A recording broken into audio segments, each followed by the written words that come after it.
తగ్గడం వల్ల క్రెడిట్ కార్డే లేదు, ఇంకా క్రెడిట్ స్కోర్ దేనికంటే మాకు నాకు తెలియక అడుగుతా. సార్ మీరు ఏదైనా లోన్లు తీసుకునేడానికి చాలా యూజ్ అవుతుంది సార్, అందుకని మీరు పెనాల్టీ మనీ కట్టాలి సార్. మేము బ్యాంకులో తీసుకుంటామండి, కార్డుల ద్వారా తీసుకోము. బ్యాంక్ వెళ్ళి ఏదో ఒకటి తాకట్టు పెట్టి తీసుకుంటాం. మాకు పొద్దుకు ఫోన్ చేసి మీరు ఇచ్చే మాకండి, మీరు చెప్పిన మాట వినండి. అసలు మొత్తం ఎంత ఉండండి, మా నాన్నగారికి ఇస్తాం, మా నాన్నతో మాట్లాడండి మీరు.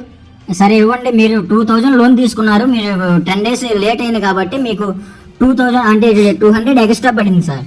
మా నాన్నకి ఇస్తాం, మీరు మాట్లాడండి. సరే ఇవ్వండి, మీరు తీసుకున్నారు కదా లోను. హలో హలో ఎవరండి మీరు?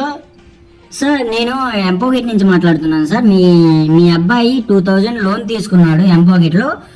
మీకు అంటే 10 days అవుతుంది, కట్టలేదు. 2000 ఎక్స్ట్రా పడింది సార్. ఇప్పుడు ప్రెజెంట్ కట్టాల్సింది 2200 సార్. ఎప్పుడు తీసుకున్నాడమ్మా? 1 month బ్యాక్ సార్. వెనకాల ఎందుకు తీసుకుంటాడమ్మా? వెనకాల తీసుకున్నావంట. వెనకాల కాదండి, అంటే 1 month అవుతుంది మీ అబ్బాయి తీసుకొని అంటున్నాను. 1 నెల?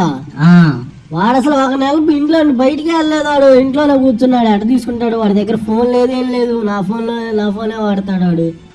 సార్ మాకు ఇక్కడ తీసుకున్నట్టు ప్రూఫ్ ఉంది సార్, మేము అందుకే మీకు ఫోన్ చేసాము, లేకపోతే ఎందుకు చేస్తాం సార్? ఆ ప్రూఫ్ అన్ని మర్చుకు గుద్దలో పెట్టుకోండి. పొద్దుగూగులు మా ఫోన్ నెంబర్ ఫోన్లు ఏమాకండి.